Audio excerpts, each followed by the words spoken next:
What's up, guys and gals, for the catch-up month of April, and it's time for another chapter of Shuumatsu no Valkyrie, also known as Record of Ragnarok, chapter 96, entitled A True Samurai. So, it was obviously the conclusion of the fight. We saw that last chapter, and here, of course, as I predicted, as will always happen, is we're getting the reaction shots. Now, this, I didn't fully expect this part because the majority of the chapter, it's quite a long chapter, but the majority of the chapter is focused on the fact that Okita delivering the killing blow to Susanoo basically he's on death's door.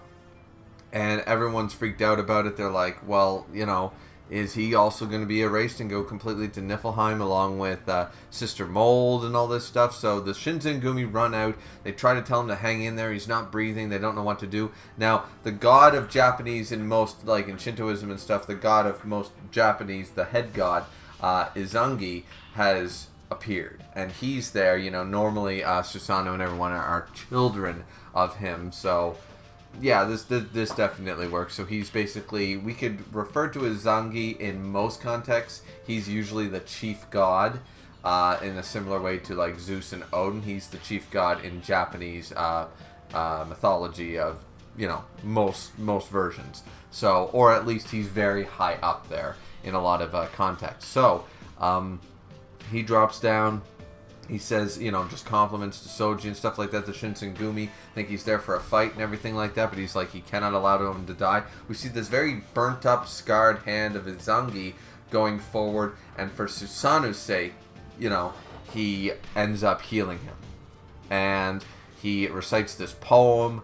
I don't really fully know where it comes from or anything, and even the translator at the end of the chapter said, I'm not 100% sure what we're referencing here exactly and something like that. So either way, he ends up, because he's a Zangi, he's a chief god and stuff, so obviously he hadn't broken down to the point of going to Niflheim quite yet. So as a result, Izangi was able to use his powers. Apparently takes a big toll on him as well, because he just escapes death just barely. Says he still needs to be treated in the infirmary and stuff like that, but he managed to bring him back from the gates of whatever, gates of hell, gates of death, because Helheim, no, you can still go there, but no, to Niflheim or whatever, Izangi managed to bring him back just enough.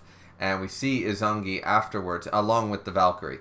So we see him after performing this one spell, and he's sweating bullets. He's incredibly tired from doing this action, and says, for at least right now, you won't need to worry about his life, but you should get him to the treated in the infirmary incredibly quickly and stuff. And it's like, okay, so he basically gave him, all right, he's at 1%.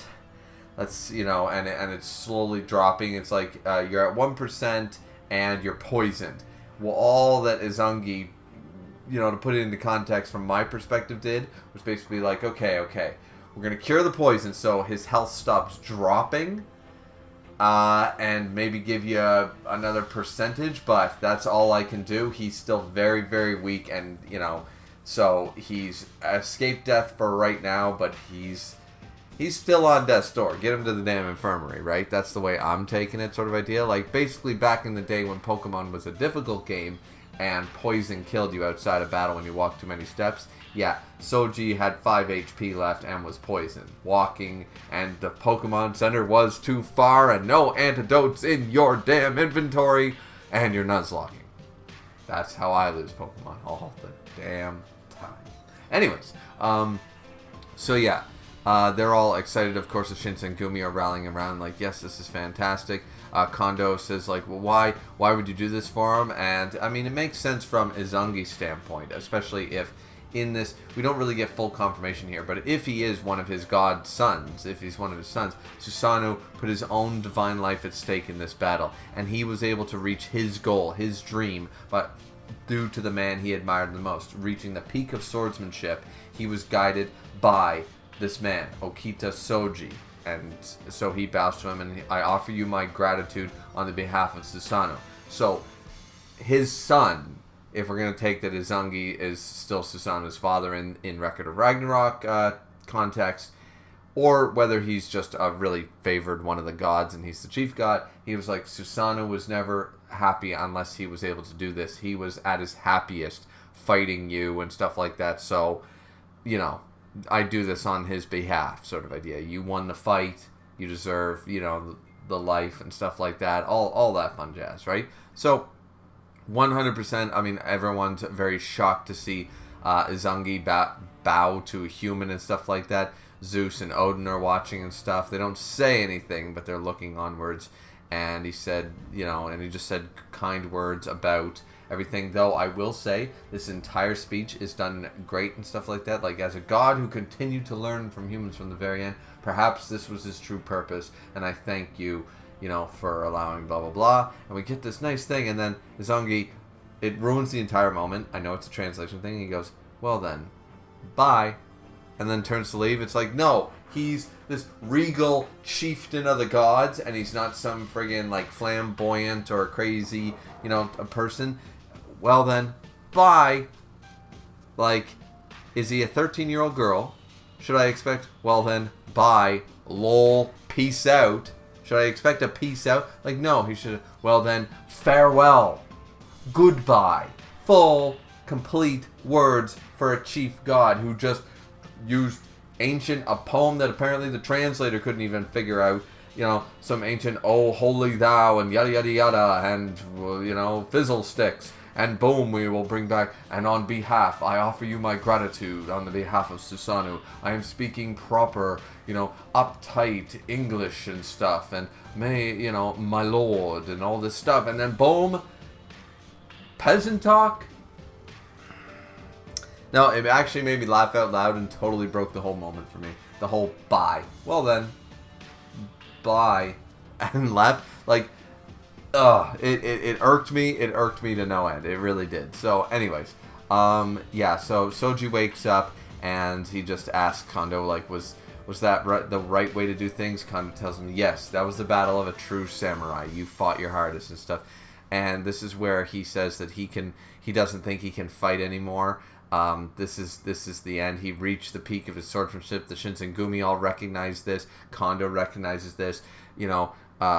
Okita reached the pinnacle of his sword style. He finally managed to get it all out. What he couldn't do in his limited lifespan on Earth, he finally got it all out in this battle. So it's all right. You do not have to fight any longer. Now, granted, I still think that all the previous fighters and stuff still have more action in them by the end of the series. So I'm sure Okita's going to come back swinging.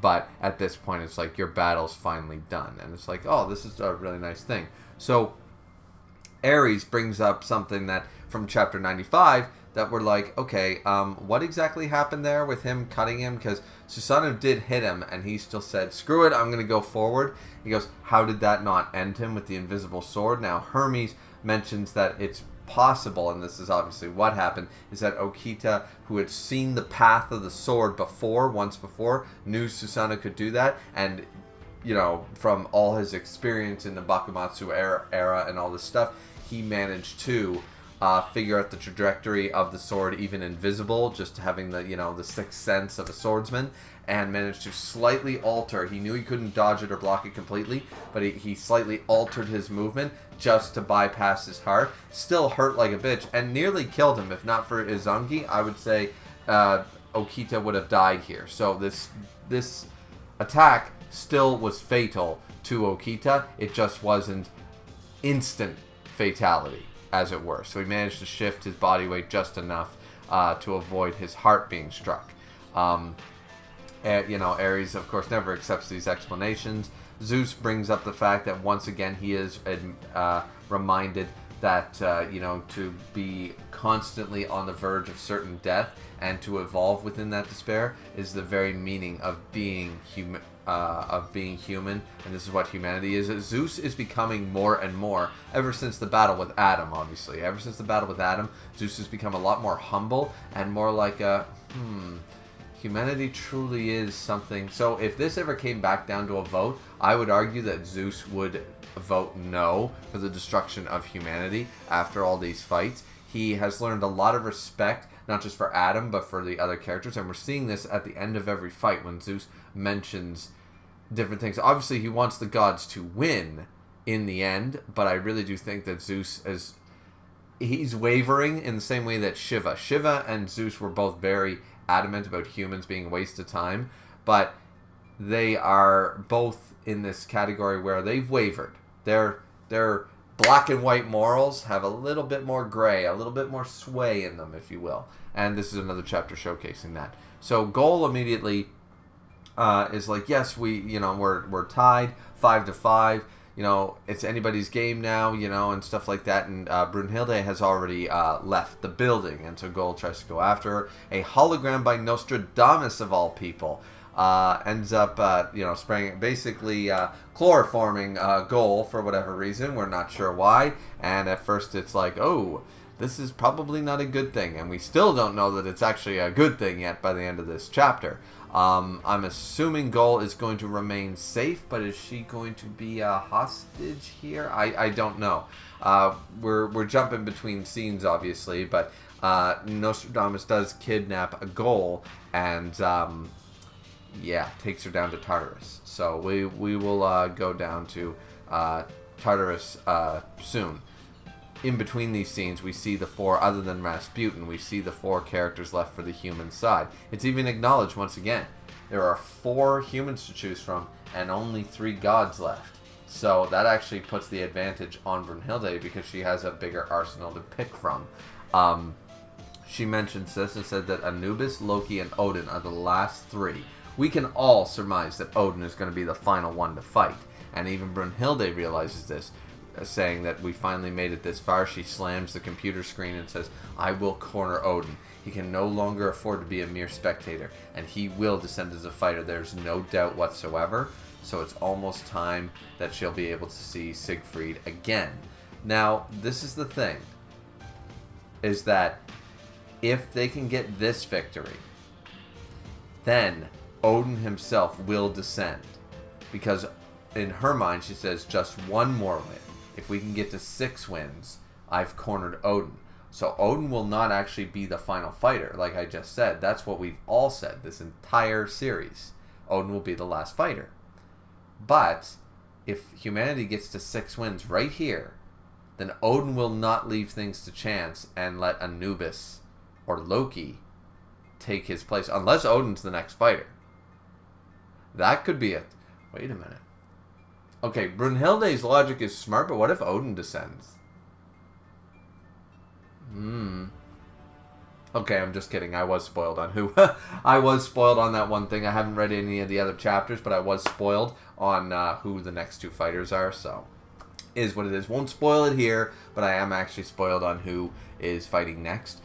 So nonetheless, it is, the fact of the matter is that Brunhilde believes that Odin will come out if 6 wins are accomplished by humanity, and it looks like they could win the final 7th win without him ever taking the stage.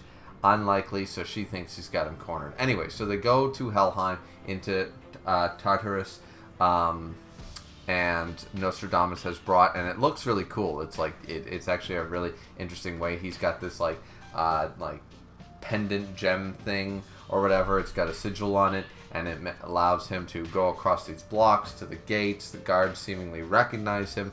He, they walk by and all that stuff. He enters the gates, and in Tartarus, they show that Beelzebub, Kentucky, and Buddha are not allowed, or they have like wanted posters up, like, do not allow these 3 in here ever. Like they are not meant to be there. Though there is a 4th sheet on the there are other sheets on the wall, on the opposite wall. If you actually look at the panel, there is those 3, but then there's other ones on the other side. So I'm curious on who they are. Now, why they won't allow, obviously we know why they won't allow Buddha and Beelzebub, but obviously they also found out that Kentucky was the one to go down and figure out the information about Siegfried. So these 3 are no longer allowed. Now, Nostradamus has managed to get in here just bloody fine. As we know, he was the first and only person to ever infiltrate Tartarus. That's what makes him so dangerous. He's like the Joker in a deck, that's the idea anyways. So he shows up and he says, my bad, I am late. The security here is strict as hell. It's such a hassle every time, I swear. When I first read this, I thought that he was infiltrating. Now that I have reread the chapter, and now I'm reviewing it, I'm noticing that no, the guards, like, he hasn't like tricked the guards with anything like that. He's just saying that security has bumped up because probably of Beelzebub, Buddha, Kentucky, and stuff like that. So as a result, it takes him longer to get through all the security checks, right? Sort of like after 9/11, used to be able to drive over, the U.S.-Canadian border with a driver's license. Didn't even need a passport, to go across the border. Now, no. That's not the case anymore. So yeah, sort of hyping up the security. It just happens after certain threats and attacks and things are made, right? So he shows up here. It's for Siegfried and stuff. It must be tough. Apparently, Siegfried was the one to request to have Goal here and stuff like that. So Nostradamus shows up, opens up the medicine cabinet, and it's Goal all wrapped up, and she's awake and she's pissed off, and is like, all right, there you go, you're released. And she starts punching and kicking and everything that she can do. And Nostradamus is like, whoa. It's like, you're here to meet someone important. It's the Dragon Slayer hero himself, Brunhilde's boyfriend. And she immediately, apparently she recognized immediately, and calls him Lord Siegfried. Siegfried acknowledges that this is the first time they've ever met right beforehand, saying, hey there, it's a pleasure to meet you, Goal. Now, the thing is that, so these reactions are very, very different. So Siegfried has never actually interacted or met Goal personally by this logic. Now, Goal, on the other hand, immediately recognizes Siegfried and gives him the title of Lord Siegfried. So I'm assuming that Goal, from a distance, at some point we might get a flashback chapter, next chapter, showcasing Goal much younger, when Brunhilde and Siegfried were much younger, and they were together as lovers, as boyfriend, girlfriend, whatever, like Buddha said. Goal knew of him from afar and recognized him from pictures or something like that, but never, never met him, because why refer to him as Lord Siegfried if, he's chained in Tartarus, and, yeah. So, anyways, is what it is. There is a little, ending part to the chapter. I forget what you call these. Begins with an omakis or whatever in Japanese. Just a little one with Susanoo and how he obtained the mirror and stuff, and stopped using his crow form because his siblings were like, oh, well, we still got to watch out for our brother and stuff like that. So that's cute. But yeah, the end part of the chapter, interesting direction. I did not expect this. I'll be honest with you. I didn't expect this at all. I didn't expect Nostradamus to kidnap Goal. Still don't know what the purpose here. Taking her hostage, maybe? Is Nostradamus then gonna pack up and take her back up? Or is she now stuck here in Tartarus with Siegfried as some type of insurance? I have no idea. As I said, I already know the only spoiler I knew going into this was who the two new fighters for the next round 11 are. That's all I know. I haven't seen a panel. I haven't seen a page. No one's told me anything, and I've pretty much stayed off of all the Shuumatsu no Valkyrie content channels and stuff so that I wasn't spoiled. So outside of knowing who's fighting in round 11 against each other, what's the purpose here? Is Siegfried trying to pull a light Yagami thing going on? Are they playing 3D chess? Is this with Brunhilde? I doubt it's with Brunhilde's permission, or is it? Is it all her master plan? Is Siegfried acting out? Why is Nostradamus doing all this? Why is Nostradamus allowed to just come freely through by the looks of it? At first I thought he was, once again, he can come and go as he please through any of the realms, and that's just his shtick.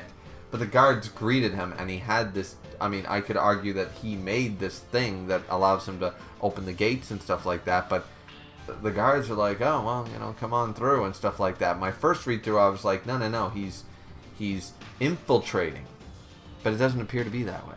So, anyways, no idea what's going on. Chapter 96 was definitely good, longer than I expected, with the double. Not only did we get the cleanup and the conclusion of the aftermath, I should say, of the last fight, round 10 with Okita, then we jump straight in to not only picking our next fighter, but also going into the subplot that's been happening on in the background with Siegfried and Brunhilde and everybody else, and what is going on, and behind the scenes. So, big chapter, really big chapter. I suspect that chapter 97 we're going to get a big flashback from probably Gull's perspective, maybe Siegfried's of when him and Brunhilde were together.